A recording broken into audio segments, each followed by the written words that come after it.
He is present also. He's Okay, just out of the all right, frame. very good. At Mr. Brazil's office, we have Miss Hawkes. Is that it? Hawks Ms. Hawks, yes, with DCF. that is correct. Um, because this is still a 4D case. And then Ms. Blakey is present with, who's with you, Ms. Blakey? This is my case manager through South Central Mental Health. All right, very good. All right, I think there are some motions as they pertain to child support.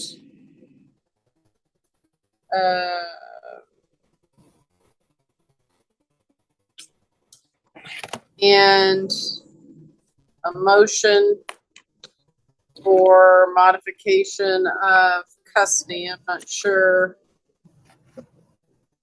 Or a motion to enforce custody order agreements, I guess is how it's framed.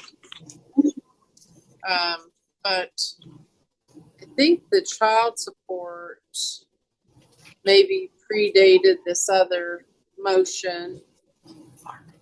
Ms. Hawkes, do you know where are we, or Ms. Hawks, I'm sorry, where we are at as far as you all's position with regard to child support in this case with Judge Murphin, which has been sort of separate somewhat from the custody?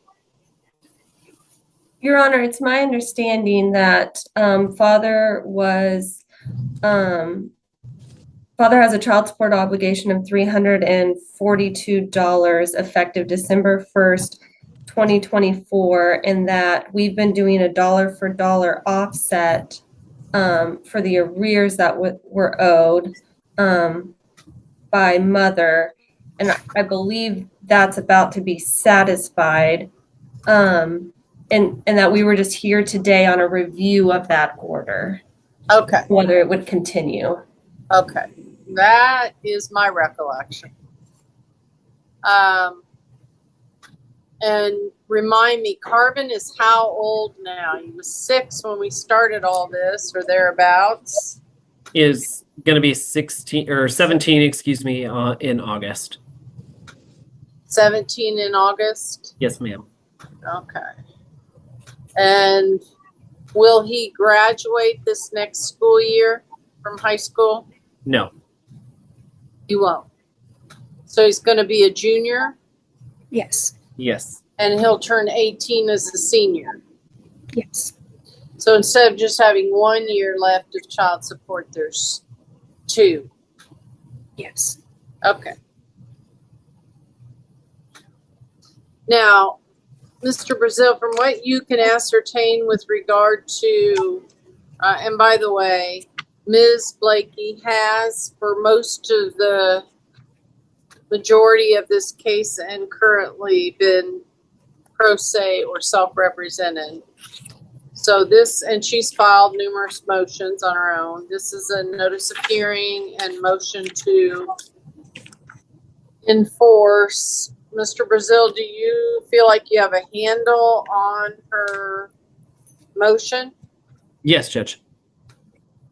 Are you ready to argue it today, or do you want it set for evidentiary hearing? I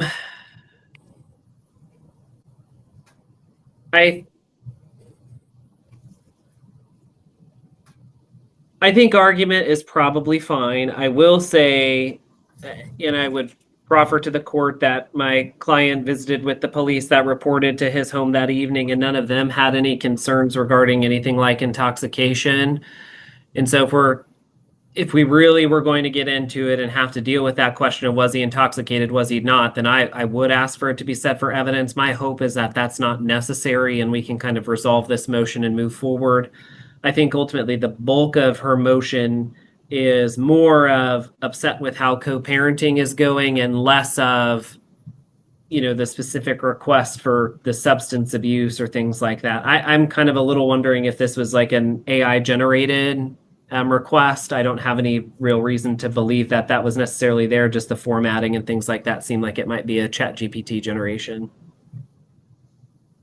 All right.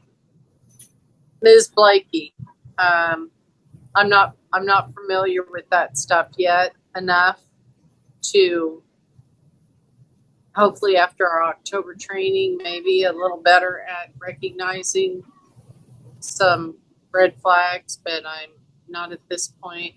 Ms. Blakey, would you please summarize for the court your motion and your requests or prayers for the court with regard to this motion? Yes. Are we gonna deal with the child support after or first? We will at some point discuss Okay. it. For now, that's the main thrust of this is the motion that you filed on June 5th. I have written down what I'd like to say. I did my very best to shorten it and stay respectful. So I'd like to say on the record regarding my motion. At a previous hearing, Your Honor reminded us that when things escalate or break down, we are to seek resolution from the court.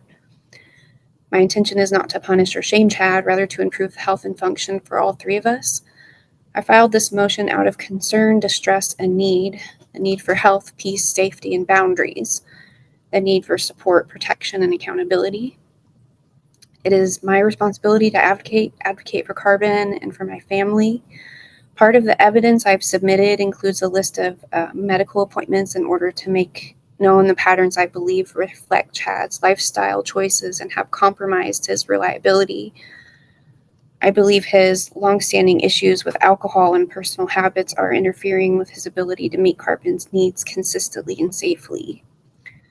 To my knowledge, Chad has not scheduled or attended one medical appointment since the custody change, not even when Carbon is in his care. Chad relies on me for all of these needs now.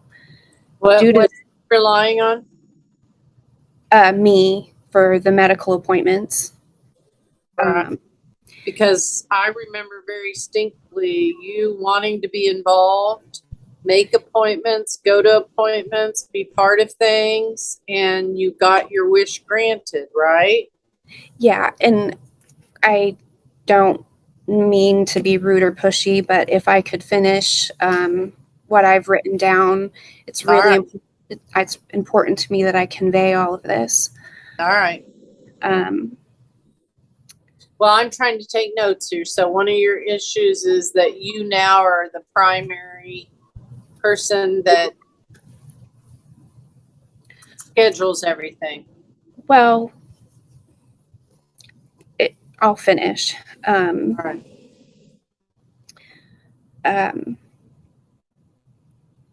Due to this event that based on the motion that I filed, a friend suggested that I should not be compensating for Chad's lack of involvement, and I do agree. But when Chad suggests instead to allow Carbon to drive into Wichita alone for the appointment before he's ready to drive on major highways, or for the appointment to be pushed back to accommodate Chad's tattoo clients over Carbon's medical care, or altogether not provide medical care, I cannot stand for this risk or the neglect. If I'm being honest, I do cherish having these moments, these appointments, and this time with Carbon. But I do think that Carbon needs both parents. And if I'm going to be the only one tending to the appointments and other needs, I would at least ask Chad to have a respectful conversation with me instead of lashing out when he has issues, if there's a disagreement. Perhaps Chad feels he's giving us this time out of kindness, the appointments. Perhaps he's relieved to have less responsibility. Whatever the case, I just cannot tolerate the intimidation or the aggression that I experienced during this event. What other people see is a version of Chad that he chooses to show publicly, a kind, successful father, but I'm asking the court to acknowledge that I am on the receiving end of a very different version. There are moments when I am looked at and spoken to by Chad with such deep disdain and contempt that I cannot help but feel unsafe emotionally, spiritually, and physically. I'm almost done. This is a reality I've lived with silently for years, and I did not ask for this. I've asked for peace and health. I shouldn't be expected to suffer in silence or with unknowing that I have no clue if Carbon is in danger behind closed doors with Chad. All I know is that Chad's words do not align with his actions, and no one can convince me that I shouldn't be afraid in these moments. My heart, soul, and intuition knows what it knows, and I know these situations are not right, they're not healthy, they're not safe, and they're not okay, and I can no longer allow these things to happen, and that Carbon and I should no longer endure these outbursts or this addiction. Most importantly, you all must know that through all of this, I do not hate Chad. I want peace for him and with him. I pray for him to heal and find joy again, to be present and whole for Carbon. Hatred is too heavy a burden to carry, yet it is inflamed by the bottle. My hope is that by bringing this to the court, we can restore healthy patterns and clear, respectful communication. This motion is my attempt to enforce and uphold the structure and expectations that the court has already put into place.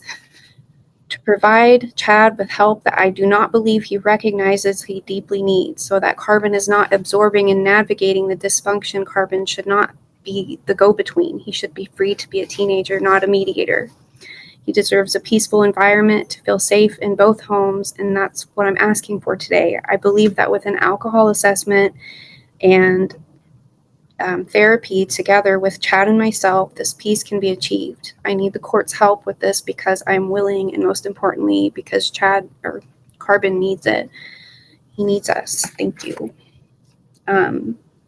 Basically, I'm concerned with Chad's drinking, and I do worry about Carbon's safety. And I'm not trying to take anything from him. I just think that he needs help because these outbursts are deeply affecting Carbon and myself. And I'm really just concerned about the drinking, and I would like for that to be looked at. And I'm very willing to have therapy with Chad so that we can have a healthy co-parenting relationship.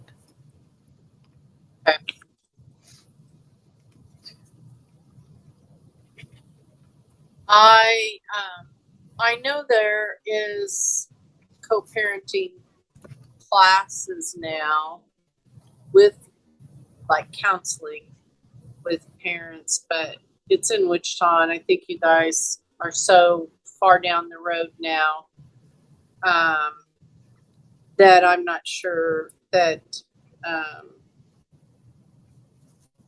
that is a real genuine solution. But I do want to hear from you, Mr. Brazel. So in response. Yes, just a few items. At the top, as I said earlier, if the question of whether or not there was intoxication is kind of a central point of the question or what we're looking at, we would ask that it be set for evidence. Again, I would represent to the court that my client did talk with the police when they came to his home that evening. They had no concerns for intoxication. If they did, I think we would have potentially heard about it. Mr. Phillips has never been arrested for an alcohol-involved anything. No DUIs, no anything other than Miss Blakey's blanket assertion that she thinks he has an alcohol problem. And that, frankly, is not any type of evidence.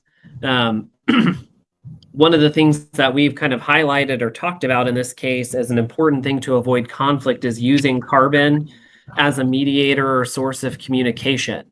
I think that's been Miss Blakey's complaint, is that Mr. Phillips will talk to her via Carbon. And a large part of what got us here, this incident on April 29th, was because Miss Blakey did exactly what she complained of. She made a separate arrangement with Carbon to use his vehicle because her vehicle was not working, rather than communicating with Mr. Phillips, who is the owner of the vehicle, who has insured the vehicle, and who really should be the person giving permission about whether or not that car should be borrowed by somebody else. That's what led to this whole exchange and this whole conflict that Miss Blakey's citing or talking about. It is it is interesting that there is this emergency, or she talks about all of these concerns about safety, which occurred at the end of April, but then does not file her motion until June 5th. I think that gap in time is a significant concern. She talks about Mr. Phillips's willful violation of the court orders and talks about a few different things. The violation of joint legal custody, and then says that Mr. Phillips's actions are a disruption to the child's routine or creating unnecessary conflict. But joint legal custody is between parents. She says we're upset, or she's upset with what he's done to Carbon. But as between the two of them, there's no allegation that he's not trying to communicate. She's admitted exhibits that show he's asking her to take her to medical appointments. She now attends those medical appointments. He's upholding his end of the bargain. On these issue of all of this relief that she has requested, the order for alcohol assessment and treatment. Again, there is no evidence to suggest that he has an alcohol problem other than her blanket assertion that these things are the case.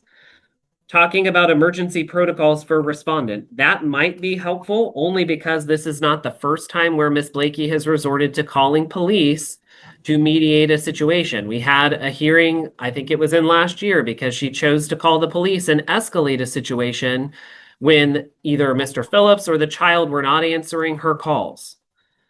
That is not an acceptable solution. Using law enforcement to do a welfare check when you unilaterally think something to be the case is not an answer. It was a problem then, and it remains a problem. The question about co-parenting classes or any of this, the main concern I have with this, number one, is that these folks have about 1 year left until this child turns 18. I think the court is correct in saying that we are pretty far down the road at this point. But the second concern that I have is that we periodically will come to court. Miss Blakey will have a series of complaints.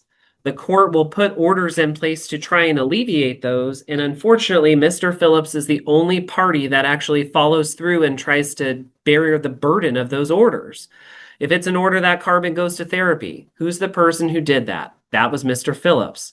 If it was an order that we're going to try Lance Parker for case management, who goes and gets his evaluation? Mr. Phillips. Who makes sure that Carbon gets an initial interview and assessment? Mr. Phillips. Who doesn't comply and talk with Mr. Parker? Miss Blakey. So it's not reasonable to say that we need to do some other thing that she's ultimately not going to comply with. Thank goodness we reached a resolution and an agreement to do shared residential custody and had Mr. Parker hold things in abeyance. But it continually is a case where we come to court, Miss Blakey has complaints, the court tries to alleviate those, and then Mr. Phillips is the only person who really follows through on that. We would ask that the court just deny the motion outright and take up the issue of child support.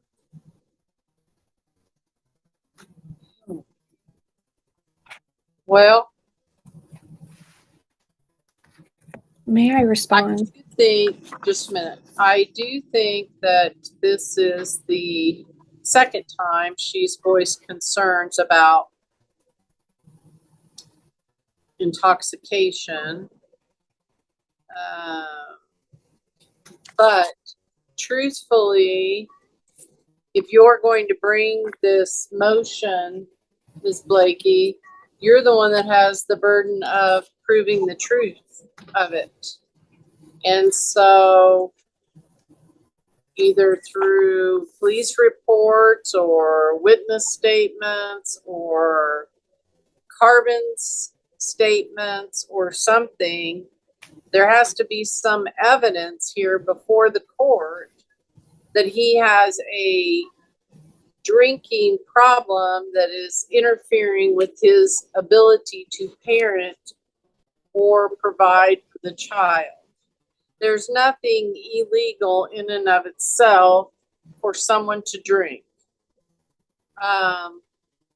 And especially if he's not transporting the child's doing most of his own driving. But if it is to a point that he's making poor judgment, endangering the child, something of that nature, in the absence of a DUI or some kind of criminal conviction, which evidences a propensity to violate the law when consuming alcohol, then I can't just leap to a conclusion that because you've alleged that he has some serious alcohol issues, that he has one. So, if I do you have a- have some affirmative evidence, because it's not their burden on the motion, it's yours. So you have to convince me that it's more probable than not that he has an alcohol problem that is interfering with his ability to parent. Video, police reports, witness statements, something for him to then have to defend the allegations. In other words, he doesn't have to come.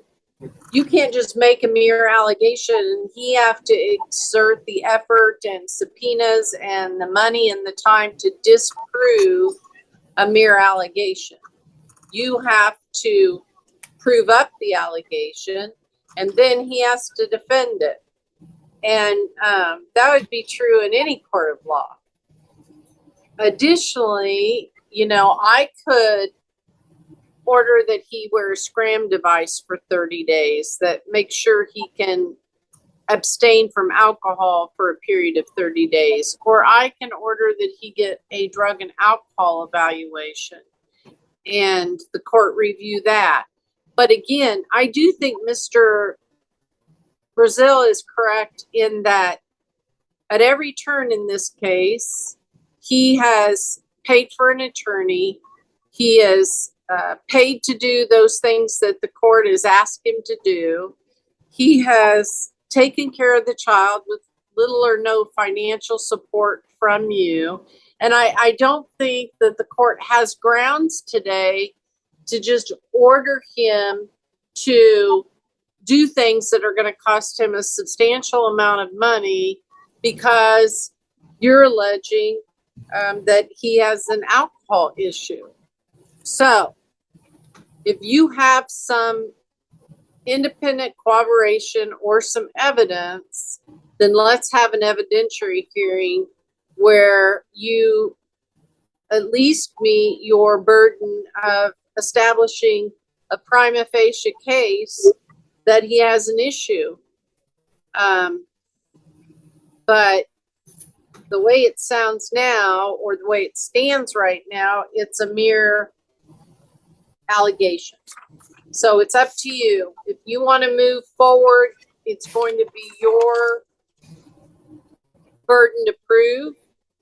I've never assessed attorney's fees in a case because of your limited funds, and quite frankly, you didn't prosper from the divorce itself in any regard that it gave you a lot of money to fall back on, and you only received limited spousal support. So I've tried not to burden you financially either, at times where they probably were warranted in asking for attorney's fees. So I'm not trying to threaten you with that at all. I'm just saying that you have to, when you bring these things forth, you have to have some evidence, or it arguably becomes,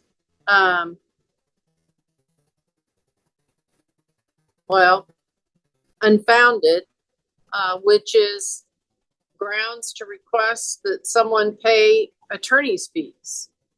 So I don't want you set up for that claim either. So that's why I'm asking you, do you want to move forward with an in-person evidentiary hearing where you will have to represent yourself and subpoena witnesses or documents or have some sort of evidence to establish that he is consuming alcohol to a degree that he is being neglectful, as you suggested, and or endangering the child or the child's relationship or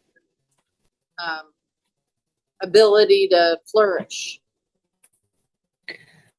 Okay, I have a question, and I would also like the opportunity to respond. Well, go ahead and respond. My question is if I had emailed Amy asking if it was the appropriate time to submit my evidence, and she said yes. So I did do that. I'm wondering if you have that. I mailed it to Grant, and I filed it in the court. I have received a copy of it, yes. Amy, I don't see a notebook or any additional items here. It looks like she filed it with the clerk and they filed it. I'm not sure why they would have filed exhibits in the court file, but they did, and it was done on 7/25. And it appears that, Well, they're not in the court file. no, probably not, because I pulled the cases before that and I was not aware that they were filed with the clerk on 7/25. But there's 21 pages of it, exhibits A through F. Okay. I will at least want to reference one at one point in time, and I can share screen to show that if that's what we would want to do. But Miss Blakey can. Yeah, by all I means mean, I respond. need to know what they are that she filed that I didn't get. And not to be rude or complain, but this happened during the last trial where I submitted evidence. I worked very hard on it, and it Okay. wasn't. Well, truthfully, this isn't how evidence is submitted. You don't just send it, it gets filed, I acknowledge it, and it's evidence. You have to come into the courtroom, you have to lay foundation, you have to move for admission, they have a right to object, and then I have to admit it, and I don't look at it until it's actually admitted during a trial process. Now, that's not to say that we don't have some domestic hearings where the standards are relaxed, where we let attorneys make argument, and if they stipulate to exhibits and or they proffer something, that I don't consider it. But I do understand that there is a rule when we're doing something by Zoom that if we're having an actual evidentiary hearing, that exhibits need to be submitted early in the event that they get admitted so that I have a copy. But they're not in any hearing automatically admitted. But I also will agree with you. There are times that attorneys bring notebooks. There's times that they email stuff at the last minute. There are times that the clerk gets things that doesn't make its way up to my office or in my court file.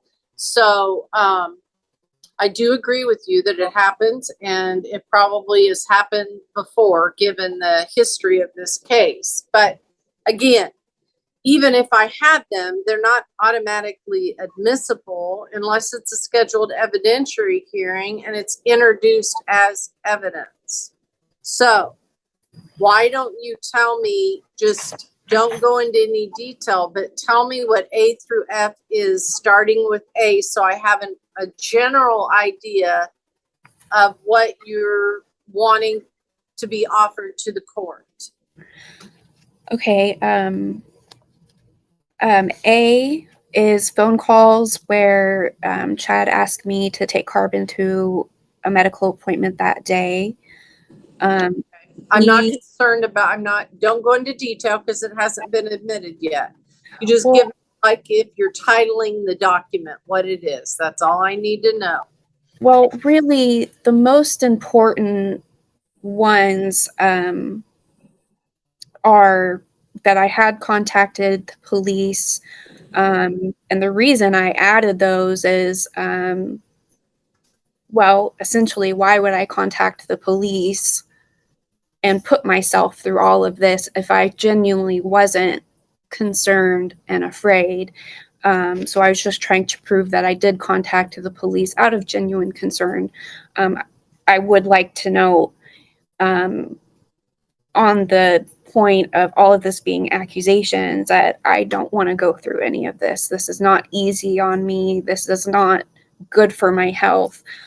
So the point of submitting like the police records is to show, you know, I did contact them out of concern and that it's very hard on me. That's not an easy thing for me to do. Okay, let's get back on track here. Other A is the phone call, which I don't think that they're not going to stipulate that that happened. I'm more concerned about the allegation that you're demanding that he have an alcohol and drug evaluation and or treatment or intervention. So that's what I'm suggesting that you need to prove. I'm not questioning that you don't continue to have co-parenting issues, because I'm confident that you do. But let's stick with what is B. that's phone calls between Carbon and I when I tried to return the car. Okay. C is calls and texts between Chad and I. The reason I submitted that is because Chad repeatedly asked me to have Carbon call him instead of communicating with me. Okay, that may be something significant that we may want to look at. I will tell you though, with regard to the vehicle, did you pay any money for that vehicle? No, that's Chad's vehicle. Okay. It's in his care, and I'm not disagreeing about you know, that could have been handled.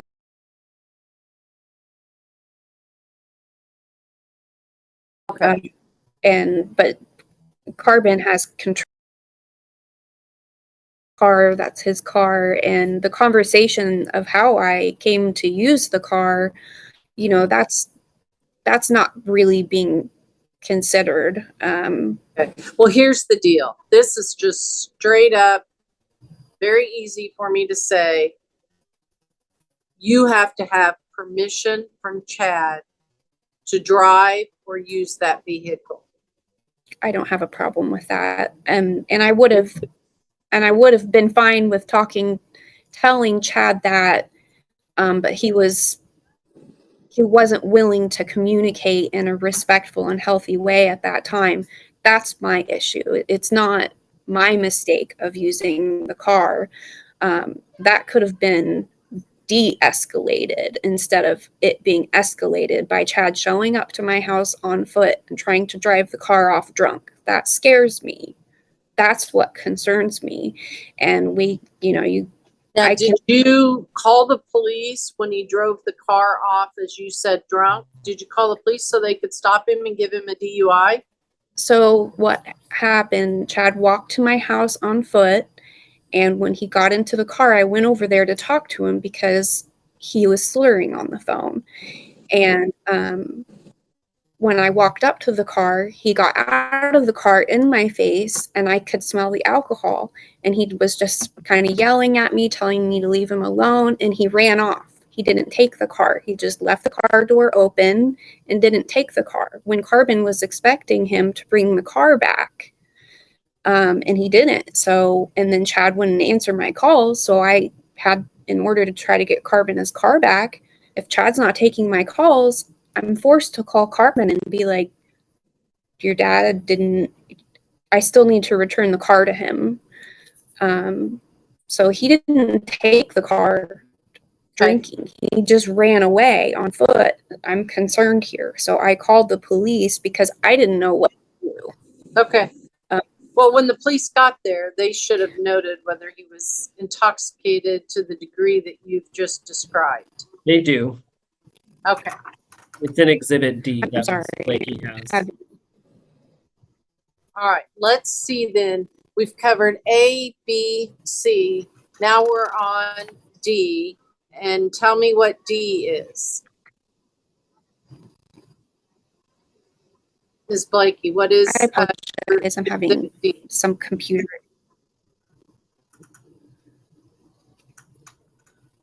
I apologize. I'm having some computer issues right now.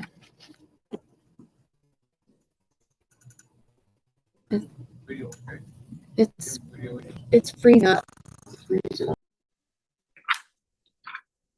Hey, we're back. All right.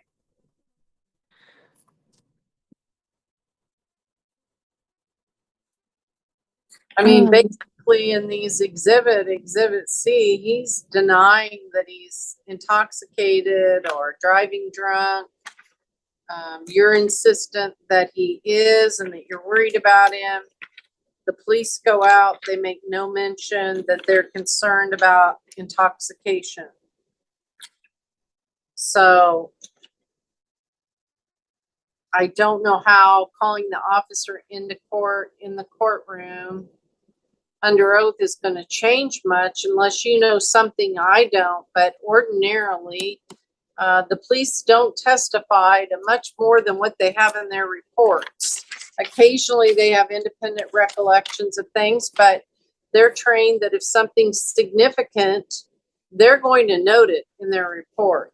And like I said, generally, if they think someone is under the influence of drugs or alcohol, they note it just for the sheer purpose of the potential credibility of the person. Even if they don't think that they're driving or driving drunk, as you put it. So now exhibit E is what, Ms. Blakey? That's his Carbon's dental records that I was just really made aware. Carbon had gotten his braces off, and then I was informed that Carbon did not receive regular dental care the entire time that he had his braces. This has caused a little bit of enamel damage to his teeth. And the reason I have included this is because during that time, that's when I was expressing that I didn't have access to Carbon's medical care and I wasn't aware that this was going on. And I have added this because I feel that the addiction has affected his ability to parent. That's why I included the medical records. Okay, well, you haven't proved that he has an alcohol problem. I mean, you haven't proved that he has an addiction. You haven't proven that. And E is a list of appointments from December of 2022 to September 19th of 25.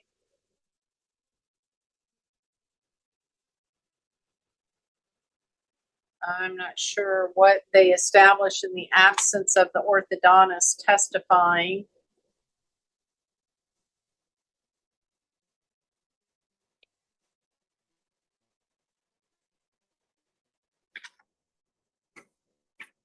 The chart notes show a lot of sealants that he spent money on, which is not generally paid for by insurance, for quite a few teeth that should protect the teeth.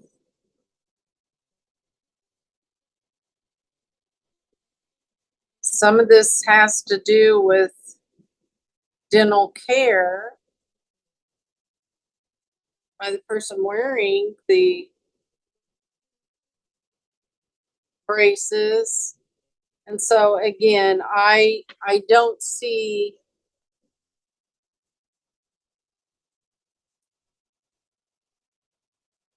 the first appointment that he went to his general dentist was November 2022. That's when they diagnosed he needed a tooth taken out and he needed braces. So he got the tooth taken out. Hang on. You are not qualified to testify as to what these records mean.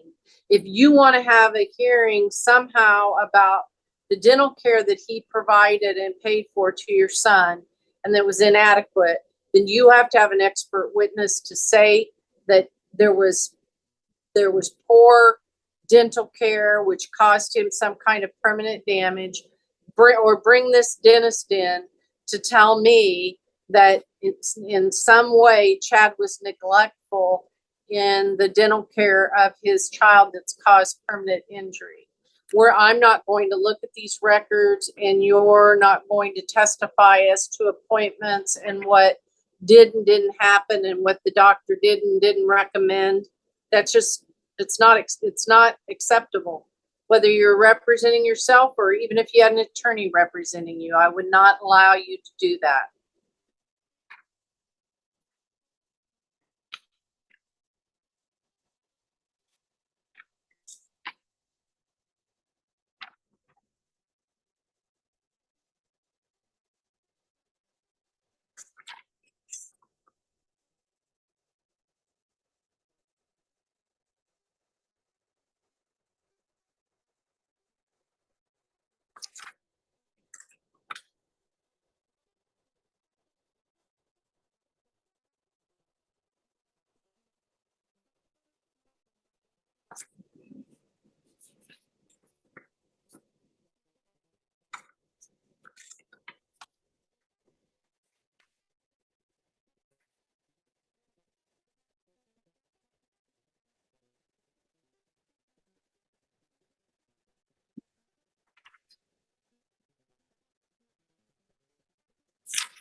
All right. Well,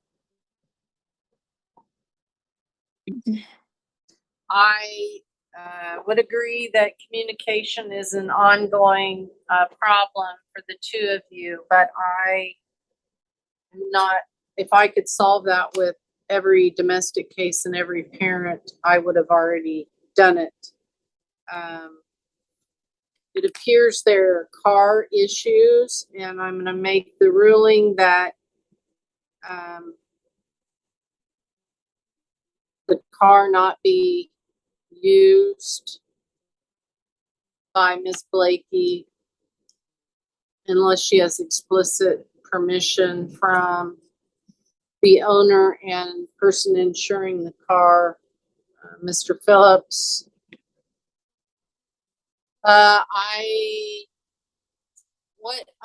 Ms. Blakey, have you received an official response or Social Security disability? No, I'm still in the appeal phase. Okay. Mr. Brazil, if we switch these people to our family wizard, I think the cost is like $50 a year or something to monitor communication between parties and to use the wizard. And it does appointments and all of that kind of thing. I think there's that, or there's some other company that Sedgwick County uses on a regular basis. And I thought someone told me there is a grant program or something that she could apply, because as usual, cost is always an issue for her. not being employed. And so, I don't know if she could apply for financial waiver. But we might want to shift this communication so that it can be monitored better through one of those formal programs that's designed for co-parenting communication issues.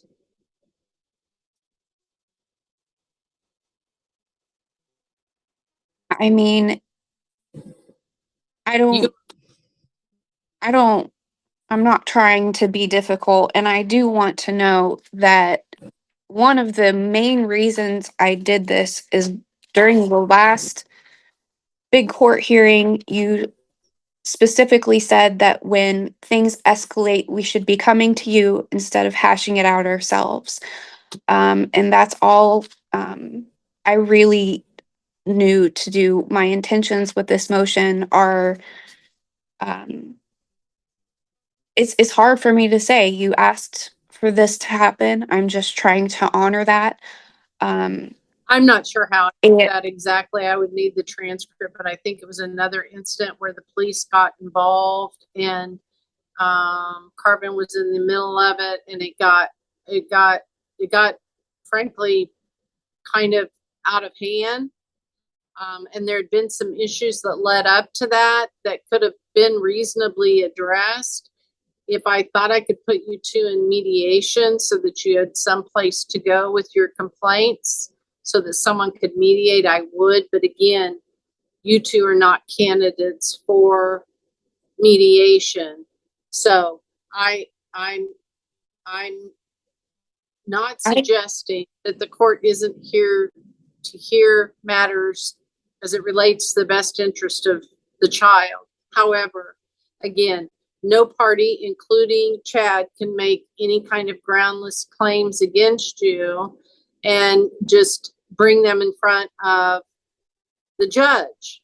So I do appreciate that you are frustrated with the car bit, and I know that you can't transport. You don't have a car to do any I do have a transport. car. I do have a car, and I apologize. I am not trying to be confrontational or rude here. I understand that there is law. You need evidence. And I'm not trying to argue. I do want to make an important note that when at the very beginning of this hearing, and please don't, I ask you not to say that I'm trying to rehash the past. I'm not.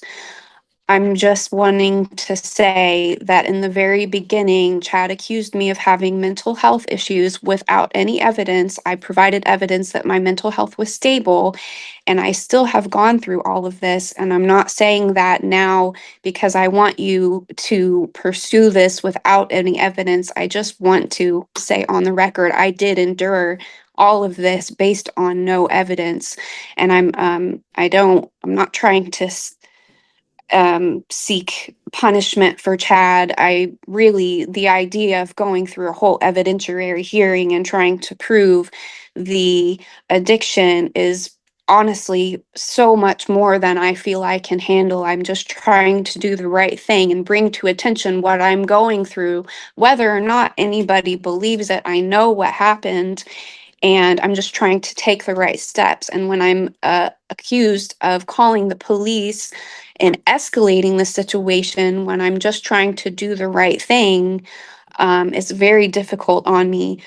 I don't really want to be going through this. Most of the time, Chad and I have a really um, easy time communicating. We've been doing really well. I think that trying to move us to some type of program to continue communication would be a heavy burden on both of us. I'm not trying to put more strain on this relationship than there already is. If nothing comes out of this, if you do not choose to do an alcohol assessment, okay, but at least it's on the record that I have these concerns, whether or not anybody believes them. I do want it to be on the record that I am trying to do the right thing when I feel things aren't going so well. I don't want to cause more conflict by having filed this motion, and feeling the way that it's going is causing more conflict. I just want Chad to be healthy. I just want him to be healthy. I don't want to be accusing anybody. And we could very well, if he would agree, we could just go and have therapy together. He's on an insurance that would cover it. South Central Mental Health would cover us to go into therapy. I just want health. I don't want a bunch of court proceedings. Okay.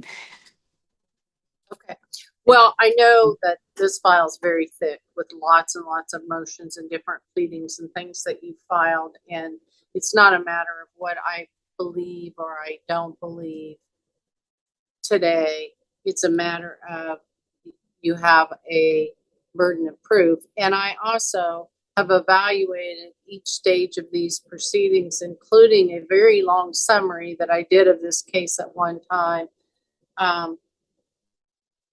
Experience the ebb and flow of the case and the transition of the parties. And I might add that you are doing very, very well. And I'm very pleased with that. And I am very pleased with, I don't know how much progress the two of you have made, but the fact that both of you are involved in Carbon's life in a manner that is not destructive. Now, I do understand that you believe that his alcohol use is overflowing into his relationship with Carbon. I do think Carbon is old enough now to tell me that at almost 17 years old. I do know that the time that I believe you went to the bar and things escalated, there's no question he had been drinking at that time.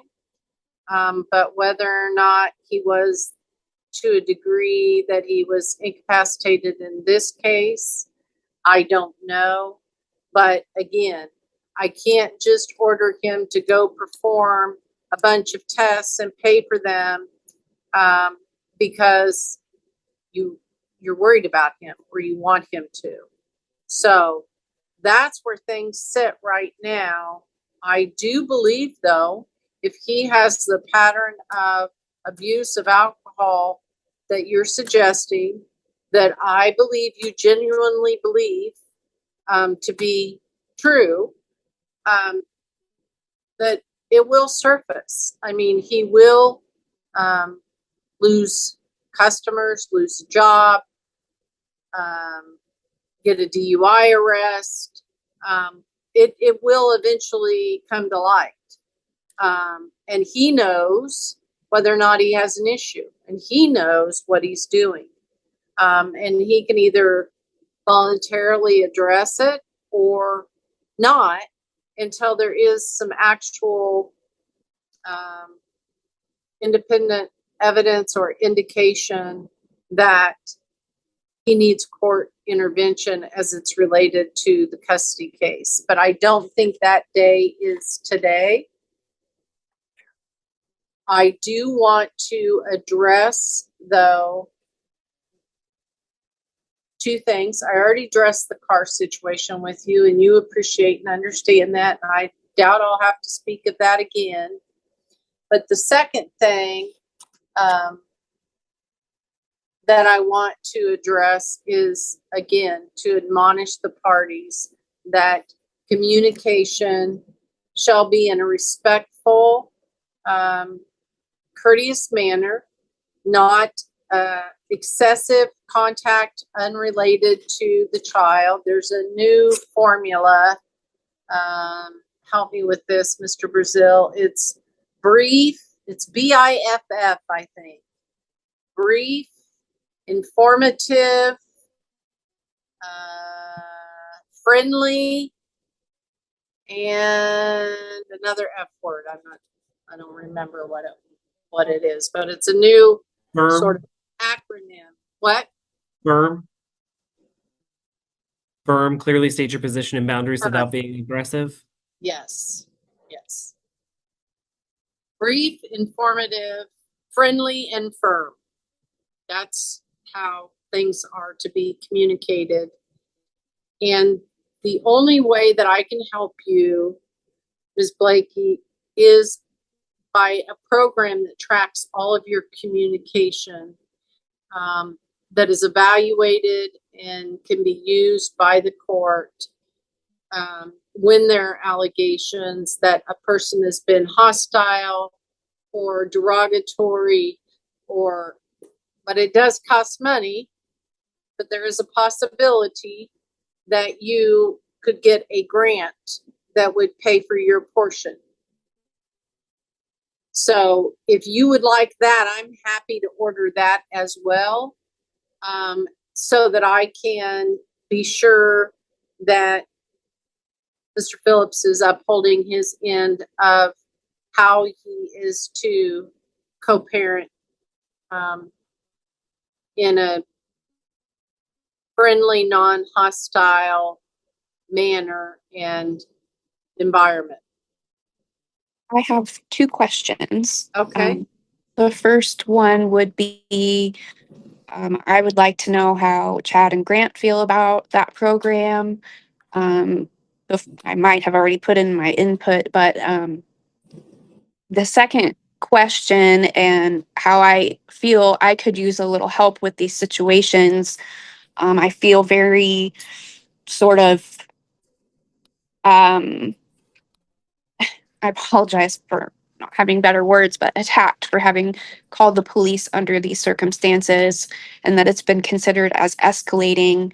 And I would like to know what would be when I'm in like with a situation in the bar, in this situation when I'm afraid and I can't just go inside and watch TV, like what should I do if not calling the police when I'm in distress and worried? And those are my two questions. Okay. So I did not suggest that if you believed he was DUI, getting into a car, driving, that you escalated anything. I did not Right. make that statement today, to my knowledge. That You was great. said that I had previously requested that things before they escalate, we come back into court, and I'm sure I probably said that. What actually your call to the police and the report shows your actions, but it also shows that no concerns were or any further action was taken by law enforcement. So it can work both ways. It just happens this time it worked in his favor. It's just like DCF reports. I encourage people not to make malicious DCF reports against one another, but I, as a judge, cannot order someone to not make a DCF report. And that's sort of what you're asking me here now is I'm not going to order that you cannot call the police when you believe that someone is in danger. So I'm not going to order that you don't. Just like I wouldn't order that someone not call DCF if they think a child's being abused. But so I don't know what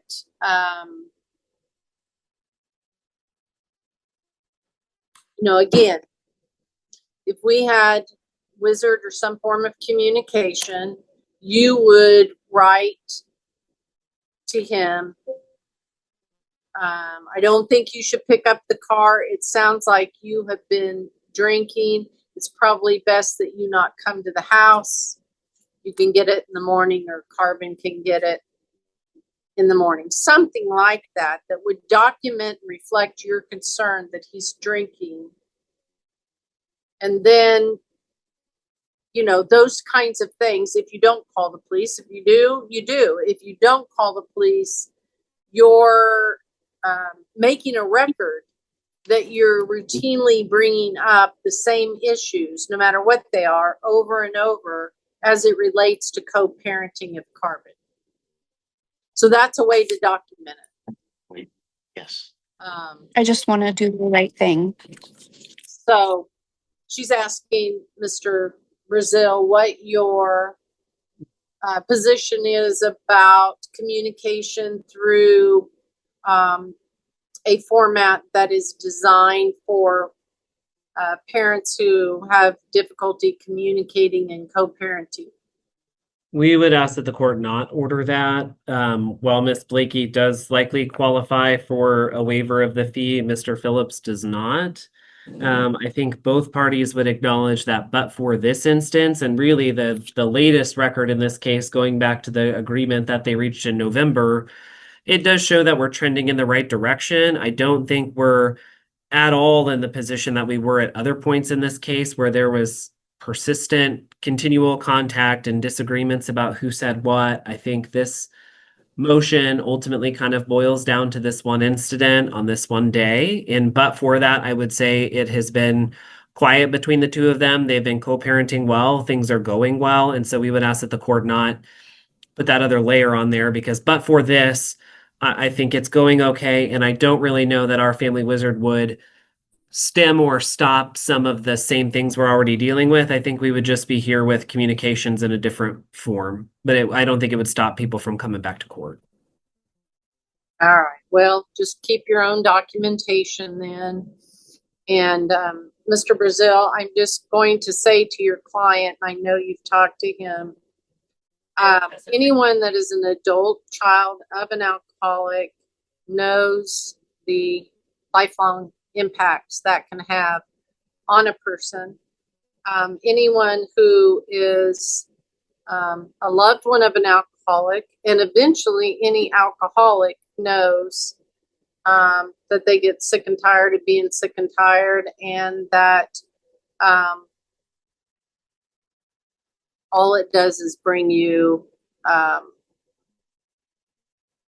distress, anguish, and eventual death. So I just hope that if your client is struggling, and people can be struggling for all kinds of reasons, and he's using alcohol to cope, that he reaches out on his own and gets some kind of help, because I will say, there is longstanding conflict between these two. And I'm happy to hear what you've reported, and Ms. Blakey's shaking her head, so I believe it to be true. But I do think part of it is because Ms. Blakey has made tremendous improvement in her presentation, in her restraint, in her motivations. He can have a lot of resentment over this and that, and what he's had to go to court for, or he can let that all go and put that behind them and focus on the best version of himself. She work on the best version of herself, and then Carbon will be forevermore the beneficiary of all that. So that's all I'm going to say with regard to that. The only other issue I have to address, though, is with DCF. And that is when the arrearage is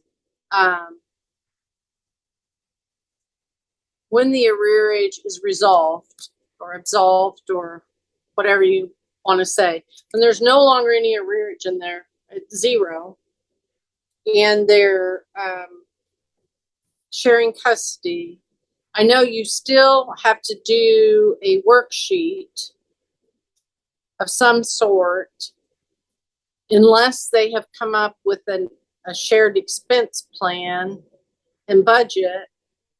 So I don't know what the next, again, if you go back and look at the notes with Murphin, the notes in this case, there's a long history There had been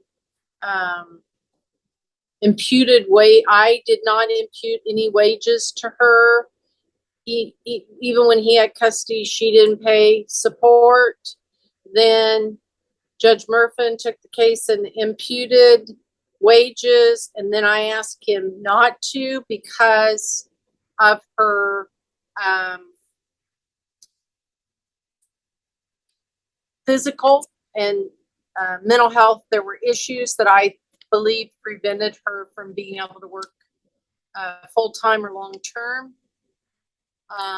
And again, this wasn't a divorce with a lot of assets where she had a lot of money or anything at her disposal. So I kind of intervened there, and she wasn't ordered to pay anything. But then when they did this shared or something happened, that then he was ordered to pay until we must have done some imputing. I think I'd gotten this wrong because that can't have happened quite that way, or there wouldn't be an arrearage. So why don't you tell me where we're at on child support and what's going to happen going forward, though, so that the parties have an idea of what they're looking at, since it really is kind of out of my hands when it's a 4D case. So, Your Honor, it's my understanding that back, let me look at the date. Looks like it was file stamped in November of 2024. There was an order where you found that mother owed father arrears in the amount of $2,778. At that time, a child support worksheet was entered, mother at $0, father at $3,239 a month. So it showed father had the obligation, and I should say that had a shared expense and shared parenting plan on that child support worksheet. And then he had the obligation of $342 a month, and that was for a dollar-for-dollar offset against mother's arrears. So that would have been 8 months ago. So 342 at 8 months is $2,736. So, I mean, we're really looking at about $40 left that need to be paid off before that dollar-for-dollar offset is going to go away. So obviously that'll happen in August, and Mr. Phillips will now have that child support obligation that will have come due. However, I will state that the last part of that journal entry said that the court was considering not having father pay child support as he didn't feel it was equitable in this situation. Okay. And that's because I think there was a considerable period of time where no child support was being paid by mom, and no income was ever imputed to her.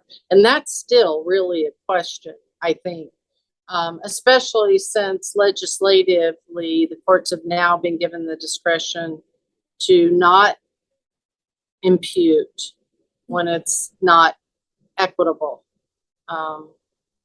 I may have not imputed before there was actually a change in the child support guidelines. I think what I thought might happen is that if she got Social Security disability, sometimes if it's SSD, and you can correct me on this if I'm wrong, but there will be some money allotted for a minor child that is a dependent, and that can be utilized as in lieu of someone's payment of child support. That never happened with her. I mean, she's never secured that disability that she filed for quite some time back. So the issue with that would be, in this situation, Mr. Phillips is the one with the obligation. So even if Miss, and they have shared placement. So if Miss Blakey does qualify for SSDI and the child does get auxiliary benefits, those are going to go to her in her home. The only way those benefits would cover child support is if those auxiliary benefits were on behalf of Mr. Phillips for a disability he had. Then if the child were receiving auxiliary benefits for him, that could satisfy a child support obligation. Right. But what I mean is back when this case started, back in 2018, there was, I don't know, 7 years, 8 years of no child support being paid by her. Part of the reason that I was holding off was that I thought she might get some disability, and then that could be money that could be paid to dad. The dad never got. Okay, I understand now. And I can't remember where this 2007-78 arrearage came from, but I don't think it was a monthly child support arrearage obligation over that length of time. So then when they more recently became shared, that's where the 342 came up.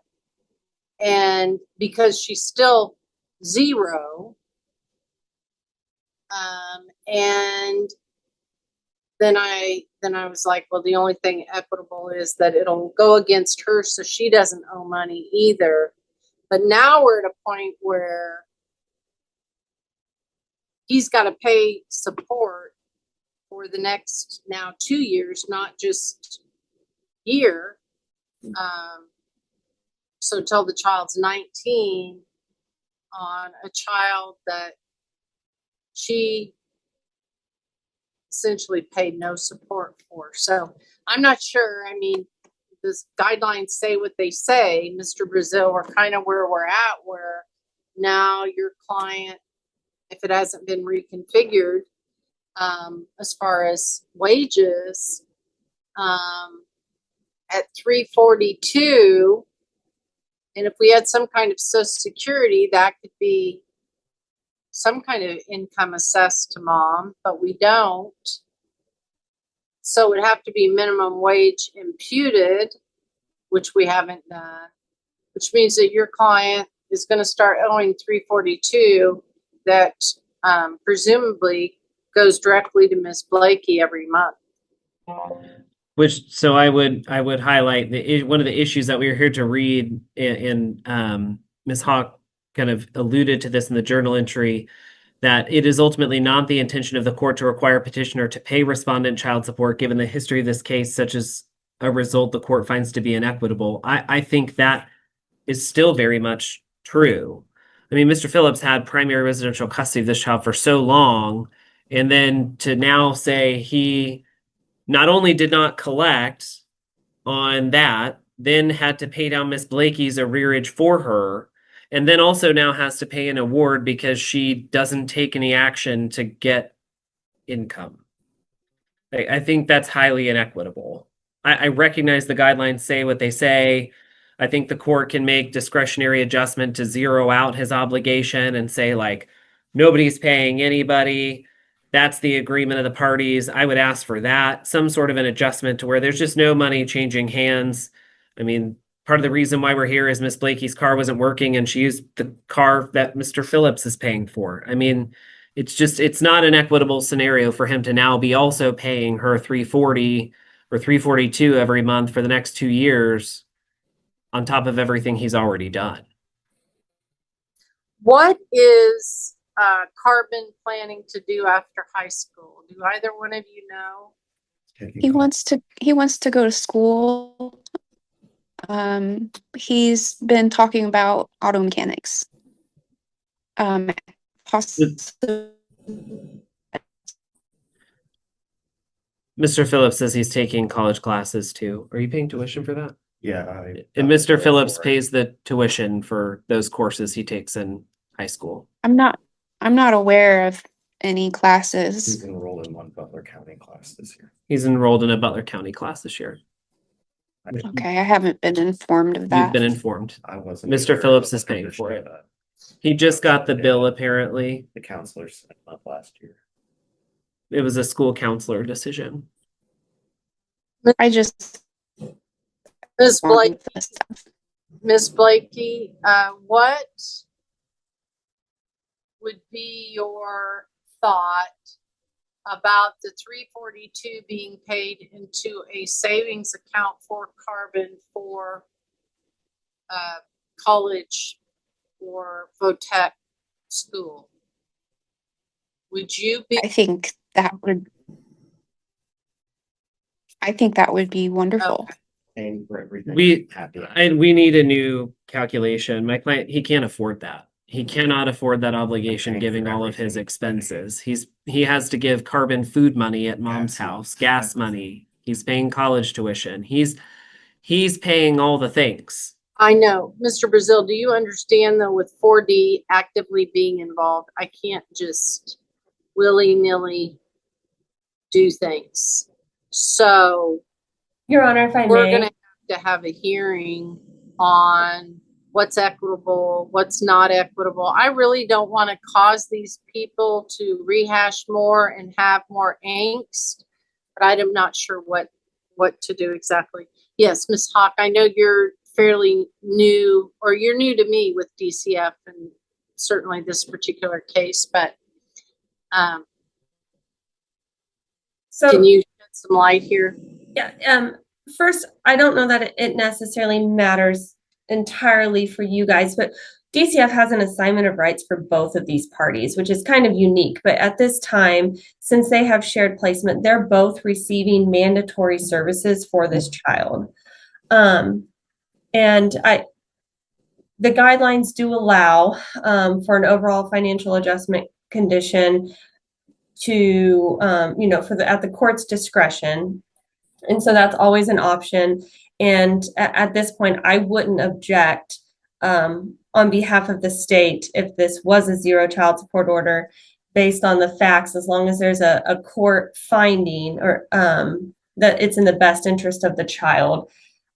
Generally, it would be my position. I understand Blakey has a lot going on. Generally, it would be my position in any other case that she be imputed at least $10 an hour full time. It looks like the parties, I'm assuming, are alternating taxes, is how the last child support worksheet was calculated with shared expense and shared parenting time. That would give an obligation of $186 a month payable by father, and then it would be at your discretion if you chose to give father an overall financial adjustment condition in any form or fashion to that 186. That would generally be my stance. I know the court hasn't historically imputed mother at a wage, but that's kind of where I'm at, and from an agency standpoint. May I respond Yes. to a few things? Sure.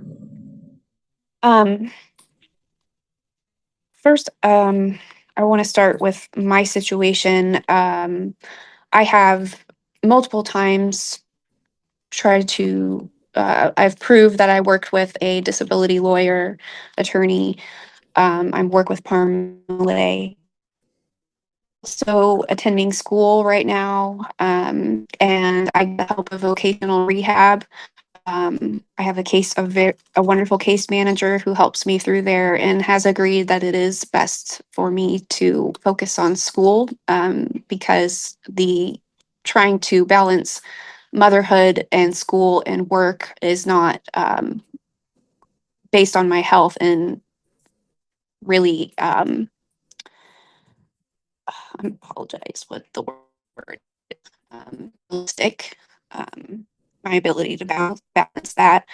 I haven't worked since 2020, and so I haven't filed any taxes. I haven't qualified to file taxes, and even when I did work in 2020, I didn't make enough to file taxes at that time. So how do you feel And about as any? far as, Go ahead.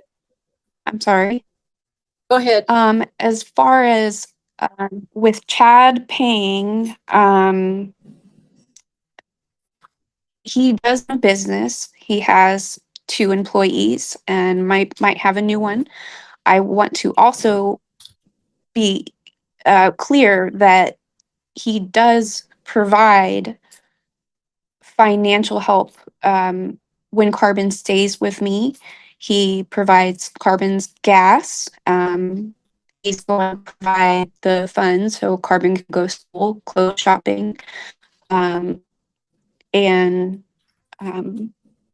So I don't know if I have much opinion on, I mean, he does help. And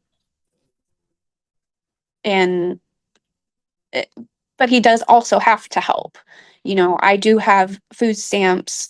I get $15 a month for Carbon in cash assistance because that's all I'm entitled to. But he also does have to provide that assistance still. I do have support. I do have a car. But I just wanted to make a note of Chad's employment situation, that he does own a business, but also that he does help financially, Carbon, while he's in my household. Okay. Do you have an objection to me making an adjustment and abating his child support to 0 at this time?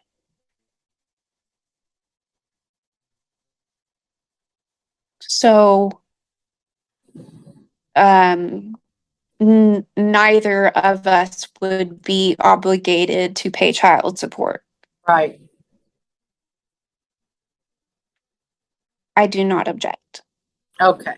So I would be okay with it. all right, I'm going to find that there should be a financial adjustment to father, and impute is indicated just for purposes of the adjustment.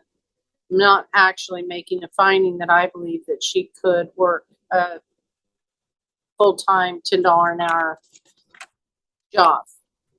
I've never been of the belief that she could function and make her health, financial or physical or mental, a priority with a full-time job and then trying to parent. So, but we can do it for purposes of the worksheet, and I just don't want to raid judicata on the imputation because I'm not really making that finding, but make that adjustment so that it's 0, keeping in mind a couple of things. One, just like custody and parenting time, child support's always modifiable by the court. So the court has ongoing jurisdiction if something should change. Somebody wins the lottery, somebody gets a windfall, something. If it's in the best interest of the child, the court can always go back and review and modify, at least forward. Secondly, if you got child support, at least Ms. Blakey, for you, for sure, and perhaps even Mr. Phillips, it sounds like the state may very well keep the money based on what you're receiving in benefits, and it wouldn't be something that you would get in your hand necessarily anyway. Just a comment there. So, Ms. Hawks, you've been very patient. You've been very helpful. If you wouldn't mind drafting an order so that I can make the findings and we can 0 out this case for now anyway, I would appreciate it. Obviously, any party has 30 days to take an appeal. That includes DCF if they desire. That includes Mr. Phillips. That includes Ms. Blakey on anything that I've ordered today, but also on the child support if desired. I'm not going to schedule any new hearings. Hopefully this next couple of years are good ones for Carbon, are good ones for both of you. You're going to blink your eyes and he's going to be an adult on his own, starting his own family. So, is there anything else though that needs to be taken up now? I do have a 2:30 case that was scheduled to start, but is there anything that I have not ordered or referenced that needs to complete what's before the court today. Did you want me to do a journal entry as to the custody pieces of what the court ordered? You know, you have every time and your client's paid for it, and I appreciate it, but it's kept the file documented, and I would appreciate it. Yes, Judge. All right. Your Honor, I have a couple clarifying questions. Yes. I can do the child support worksheet two ways. Would you like Miss Blakey's income to stay at 0 and do a $342 overall financial adjustment condition? Or would you like me to place her at $10 an hour and do a $186 overall financial adjustment condition adjustment? I think it's harder for me to show an adjustment of $342 than it is $186. But, and I don't mind assessing that 10 because she's not going to be paying anything, but she's not receiving anything. But I don't want a court order that makes a finding that I found that she's capable of working 40 hours a week at $10 an hour. I can clarify in the order then. Perfect. My only other thing is signatures. Would the parties like me to submit this to them for signatures, submit it with waived signatures or Rule 170? I will probably just take a look and then say you can electronically sign if that's okay. Okay. And do you have Ms. Blakey's email? I believe it's in our file, yes. Okay. So Ms. Blakey, she'll, like we've done in the past, she'll send it to you. If you don't object to it in 14 days, she'll file it with me and I'll sign it. So it's Okay. not going to, a no on, I don't understand all of this very well, but it's not going to impute the $10 and assume that I can work. It's going to show an assessment of 10 for income on your side, but it's not going to show that I'm finding that you should be working right now a full-time job at, usually it's minimum wage, sometimes 10, whatever the going thing is. I'm not going to make that finding that you should be doing that right now, but for purposes of the worksheet, I'm just going to adjust the 186 instead of 342 with you at 0. So it's just a matter of computation of how I'm going to assess it, but you're not going to owe anything. And I'm not making a finding that anyone can assert later that I have made a finding that you're capable of working today. Okay. Okay? I very much appreciate that. I know that's clear as mud, but that's how I'd like to do it. If I will could do my just say best it's to clarify that in the order. Okay, very good. All right. just Yes. want what to else? say that it's very, I really appreciate you sort of validating my health state. That's so helpful mentally, but also in my day-to-day life and how I go about getting help. That helps a lot. Okay. Well, I'm So very thank you. proud. Okay. All right. We are adjourned.